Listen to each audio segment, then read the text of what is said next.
रहीम अस्सलाम वालेकुम dear viewers. आज उलूमा साइंस अकेडमी में हमारा जो आज का टॉपिक है वो ऑक्सीडाइजिंग एंड रिड्यूसिंग एजेंट है। क्लास 9 के लिए हम इसको डिस्कस करेंगे इंशाल्लाह। ये बहुत ज़्यादा इंपॉर्टेंस का हामिल है। इसमें आपको ज़्यादातर एमसीक्यूज बनेंगे जो और इसके दरमियान the difference between oxidising and reducing agent आपको पूछा जाएगा सवाल। फिर ऑक्सीडेशन एंड रिडक्शन को हम डिस्कस करेंगे इन डिटेल, वो भी हम देखेंगे विद एग्जाम्पल्स। तो ये आपने इस तरह करना है विद एमसीक्यूज भी। आपने इसके एमसीक्यूज जो आ सकते हैं वो आपने कंसेप्चुअल एमसीक्यूज ना इनके कैरी करने हैं आपने। सो हम देखते हैं जी। अब यानी कि ऑक्सीडाइजिंग एंड रिड्यूसिंग एजेंट्स जो है ये जो दोनों काम होते हैं वो अकर साइमल्टेनियसली एक ही वक्त में होते हैं। यानी कि एक ही वक्त में दोनों, जब ऑक्सीडेशन होती तभी रिडक्शन होती। तो इसके लिए सबसे पहला कॉन्सेप्ट हमें क्या याद रखना है, आपको ऑक्सीडेशन और रिडक्शन का पता होना चाहिए। ऑक्सीडेशन का मतलब क्या है? Gain of oxygen, removal of electron and removal of hydrogen. ये हमने प्रीवियसली 3 डेफिनेशंस पढ़ी थी। और रिडक्शन क्या है? Gain of electron, gain of hydrogen and removal of oxidation. आज मैं आपको 4th डेफिनेशन भी बताऊंगा ऑक्सीडेशन एंड रिडक्शन की, वो इंशाल्लाह मैं बाद में बताता हूं, लेकिन ये आपको पता होना चाहिए। So the definition of oxidising agent is that substance which give oxygen और रिमूव हाइड्रोजन और गेन इलेक्ट्रॉन। ये मैंने अपने से ऐड किया कि जो है ऑक्सीजन दे ले और हाइड्रोजन खारिज करें या इलेक्ट्रॉन को गेन करें, वो ऑक्सीडाइजिंग एजेंट्स हमारे पास जान जाते हैं। मिसाल के तौर पर मेरे पास सोडियम है, सोडियम का एटॉमिक नंबर 11 है, इसके वैलेंस शेल में 1 इलेक्ट्रॉन होता है। जबकि क्लोरीन है, क्लोरीन का एटॉमिक नंबर जो है वो 17 होता है, उसके वैलेंस शेल में 7 इलेक्ट्रॉन होते हैं। सो इसका जो इस एंड वाले से पहले वाला जो शेल है ना, यानी सेकंड शेल, वो उसमें 8 इलेक्ट्रॉन है, यानी कि ऑक्टेट रूल उसका मुकम्मल है। सो ये अपना ऑक्टेट को स्टेबलाइज करने के लिए इलेक्ट्रॉन लूज कर देगा, इसको दे देगा और ये अपना ऑक्टेट रूल इसका मुकम्मल हो जाएगा। यानी कि इलेक्ट्रॉन का जो रिमूवल है वो उसको ऑक्सीडेशन कहते हैं। ये इलेक्ट्रॉन ले लेगा अपना ऑक्टेट मुकम्मल करने के लिए क्लोरीन और क्लोराइड आयन बन जाएगा। सो ये इसकी रिडक्शन हो जाएगी। मीन्स टू से ये ऑक्सीडाइजिंग एजेंट के तौर पर कर रहा है, यानी कि ऑक्सीडेशन कौन करवा रहा है? क्लोरीन है जो इसकी ऑक्सीडेशन करवा रही है, इसलिए ये ऑक्सीडाइजिंग एजेंट के तौर पर जाना चाहिए। समझ आ गई? मीन्स टू से इसने इलेक्ट्रॉन लूज कर दिया, इस पे पॉजिटिव चार्ज आ गया। जब भी इलेक्ट्रॉन की लूज होना है, इलेक्ट्रॉन खारिज होना है, तो तब पॉजिटिव चार्ज आना है, उसको हम कैटायन बोलते हैं। और इसने गेन किया इस पे नेगेटिव चार्ज, यानी कि एनायन बन गया। यानी कि ये एज ए ऑक्सीडाइजिंग एजेंट काम करेगा और ये ऑक्सीडाइज हुआ, यानी कि ये एज ए रिड्यूसिंग एजेंट काम करेगा, वो मैं आपको आगे बताता हूँ। फिर कौन कौन से ग्रुप्स हैं पीरियोडिक टेबल्स में जो एज ए ऑक्सीडाइजिंग एजेंट काम करते हैं? तो हमारे पास ग्रुप 13 से लेकर ग्रुप 17 तक के जो एलिमेंट्स हैं वो एज ए ऑक्सीडाइजिंग एजेंट के तौर पर काम करते हैं, क्योंकि वो नॉन मेटल्स होते हैं। नॉन मेटल जिनकी इलेक्ट्रॉन एक्टिविटी ज्यादा हो, जिनकी इलेक्ट्रॉन एक्टिविटी ज्यादा हो, वो एज ए ऑक्सीडाइजिंग एजेंट काम करेंगे। ये आपने एमसीक्यूज बहुत इंपॉर्टेंट याद रखना है। फिर आ जाता है जी हमारे पास reducing agent. Substance which give hydrogen और रिमूव ऑक्सीजन और लूज इलेक्ट्रॉन, ये तीनों कंडीशंस वो जो होगा एज ए रिड्यूसिंग एजेंट काम करेगा।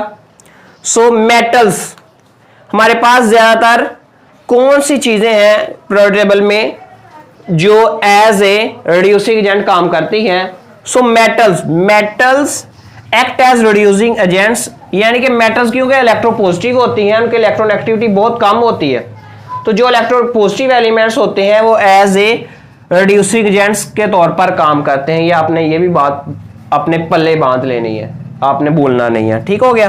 तो इसमें इसी में मैं आपको एग्जाम्पलीफाई करवाता हूं। ऑक्सीजन ने क्या किया? इलेक्ट्रॉन लूज किया, खुद ऑक्सीडाइज हो गया, दूसरे को जो है इसकी ऑक्सीडेशन होगी, दूसरे को इसने ऑक्सीडाइज करवा दिया। मीन्स टू से अब देखें, इसने इलेक्ट्रॉन लूज करके खुद की, यानी कि एज ए रिड्यूसिंग एजेंट काम कर रहा है। किसके तौर पर? रिड्यूसिंग एजेंट के तौर पर कौन है? जो लूज इलेक्ट्रॉन लूज करे। तो ये एक है सोडियम इलेक्ट्रॉन लूज कर रहा है ना, तो लूज जो इलेक्ट्रॉन करेगा वो मैंने आपको डेफिनेशन में बताया था, वो as a oxidising reducing agent के तौर पर काम करता है। इट्स ओके, रिड्यूसिंग एजेंट के तौर पर काम करता है, तो ये आपने याद रखना है। नेक्स्ट है the very important short question and MCQs, oxidation and reduction reactions 7.4 हमारी जो सब हेडिंग है।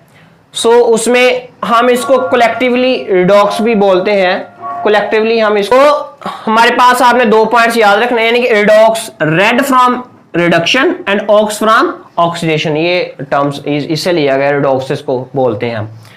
फिर बोथ अकर्स, ये आपने पॉइंट दोनों याद रखने, both occurs at same time, reduction oxidation, क्योंकि ऑक्सीडेशन तब ही होगी जब कोई इलेक्ट्रॉन लेने वाला होगा, और कोई इलेक्ट्रॉन तब भी लेगा जब कोई देने वाला होगा इलेक्ट्रॉन। यानी कि आप देखें ना, कोई सखी हो तो उसने सखी कब होना है? जब कोई लेने वाला हो, किसी को देगा, किसी मंगते को, किसी फकीर को वो कुछ देगा। फर्ज करो किसी मुल्क में कोई फकीर है ही नहीं, तो मीन्स उसे वो किसी को कुछ देता ही नहीं कोई, तो उसकी सखावत कैसे होगी? कुछ लेगा तो फिर ही वो उसकी सखावत होगी ना। मीन्स टू से कि अगर कोई लेने वाला होगा फिर ही देने वाले का काम होगा ना, कि कोई इलेक्ट्रॉन देगा फिर कोई एक्सेप्ट करेगा। अगर कोई इलेक्ट्रॉन एक्सेप्ट करने वाला तब कंडीशन ही ना हो, तो फिर कैसे कोई इलेक्ट्रॉन लूज कर दे? ठीक है, इलेक्ट्रॉन लूज तो कर देगा, यानी कि एक्सेप्ट करने वाला हो, यानी कि ऑक्सीडेशन रिडक्शन में ये। So change in oxidation number, दूसरा पॉइंट आपने ये रखना है कि ऑक्सीडेशन नंबर या ऑक्सीडेशन स्टेट जो है वो चेंज हो जाती है। देखें हमारे पास सबसे पहले ऑक्सीडेशन में आपको ये विद इन एग्जांपल्स में आपको डिस्कस करवाता हूं। ये Zn है, जिंक है, इधर ये न्यूट्रल हालत में है, इसकी ऑक्सीडेशन स्टेट जो है 0 है। इधर हाइड्रोजन क्लोराइड में, हाइड्रोक्लोरिक एसिड में इसकी, क्योंकि देखें न्यूट्रल एलिमेंट है ना, न्यूट्रल को कैसे, इसकी -1 है ऑक्सीडेशन स्टेट, इसकी पॉजिटिव, यानी दोनों ने एक दूसरे को न्यूट्रलाइज किया हुआ है, सेटिस्फाई किया हुआ है। हाइड्रोजन के वैलेंस शेल में 1 इलेक्ट्रॉन होता है, क्लोरीन के वैलेंस शेल में 7। तो हाइड्रोजन ने अपना ऑक्टेट मुकम्मल करने के लिए जो है 1 इलेक्ट्रॉन जो है उसे लिया, और यानी शेयरिंग कर ली जब, तो क्लोरीन ने 1 इलेक्ट्रॉन ले लिया, उसने अपना ऑक्टेट रूल मुकम्मल कर लिया। तो क्लोरीन जो ज्यादा इलेक्ट्रॉन एक्टिव है, इसलिए इस पे नेगेटिव चार्ज आता है, ये पार्शली पॉजिटिव होता है, इसलिए इस पर पार्शली पॉजिटिव या पॉजिटिव चार्ज आता है। सो इसकी ऑक्सीडेशन स्टेट +1 है, इसकी -1 है। जब ये टूटेंगे, ये ब्रेक डाउन होगी हाइड्रोक्लोरिक एसिड की, फिर क्या होगा? ब्रेकिंग होके ये -2 वाले जो Zn है ग्रुप 2 से बिलोंग करता है, इससे मिल जाएंगे, यानी Zn क्लोराइड बना देंगे, जिंक क्लोराइड बना देंगे, और हमारे पास हाइड्रोजन बन जाएगा, यानी कि 2H मिलके, एक हाइड्रोजन और एक हाइड्रोजन दोनों मिलके जो है अपना डुप्लेट रूल मुकम्मल हो जाएगा उनका, और उसकी ऑक्सीडेशन स्टेट 0 हो जाएगी। तो आपने याद रखना है कहां पे ऑक्सीडेशन हुई है, कहां पे रिडक्शन हुई है, आपको कैसे पता चलेगा? How will you know about how does oxidation and reduction takes place?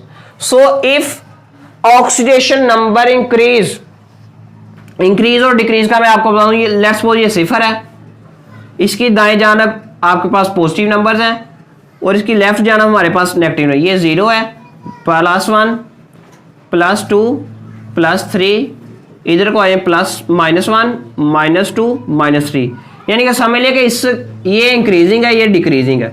Oxidation state में जब इंक्रीजिंग का नाम लूंगा तो उधर को, डिक्रीजिंग का नाम लूंगा तो इधर को ग्राफ में इनके नेगेटिव नंबर्स। सो जिंक की ऑक्सीडेशन स्टेट जो है 0 से इंक्रीज हुई है, ठीक है, तो जिंक की ऑक्सीडेशन हुई है। क्लोरीन की जो है -1 से -1 ही रही है, यानी कि वो सेम है, ठीक है। अब यहां पे ऑक्सीडेशन हुई है, हाइड्रोजन की +1 से 0, यानी कि ऑक्सीडेशन स्टेट जो है वो कम हुई है, तो यहां पे रिडक्शन हुई है, यहां पे रिडक्शन हुई है, यहां पे क्या हुई है? ऑक्सीडेशन हुई है। It's okay. नेक्स्ट हम सेकंड एग्जांपल, मैंने आपसे वादा किया था कि मैं आपको 4th definition of oxidation and reduction बताऊंगा, तो वो ये है कि इफ ऑक्सीडेशन स्टेट इंक्रीज, अगर ऑक्सीडेशन नंबर या ऑक्सीडेशन स्टेट इंक्रीज हो तो हम बोलेंगे तब ऑक्सीडेशन हुई है, यानी कि यही कंसेप्ट। अगर कम हो इफ ऑक्सीडेशन स्टेट डिक्रीजेस तो हम कहेंगे रिडक्शन है, यानी कि ये ऑक्सीडेशन रिडक्शन को समझने के लिए ये डेफिनेशन वाइटल रोल प्ले करती है। सो हमारे पास अनदर एग्जांपल है जिसमें हाइड्रोजन गैस और ऑक्सीजन गैस मिलके वाटर बनाते हैं। इधर हाइड्रोजन की ऑक्सीडेशन स्टेट 0 है, इधर ऑक्सीजन की ऑक्सीडेशन स्टेट 0 है। हाइड्रोजन जब ऑक्सीजन से मिलती है तो हाइड्रोजन मिलने के बाद इसकी जो ऑक्सीडेशन स्टेट जो है पॉजिटिव 1 हो जाती है और ऑक्सीजन की नेगेटिव 2। मींस टू से ऑक्सीजन की ऑक्सीडेशन जो है स्टेट वो कम हुई है, ऑक्सीडेशन नंबर कम हुआ है, नेगेटिव हुआ, तो यहां पे इसकी रिडक्शन हुई है और इसकी ऑक्सीडेशन हुई है, यानी कि इसकी ऑक्सीडेशन स्टेट इंक्रीज हुई है। आपने बातें याद रखनी है। ये था हमारा आज का टॉपिक। तो आज की कोटेशन क्या है?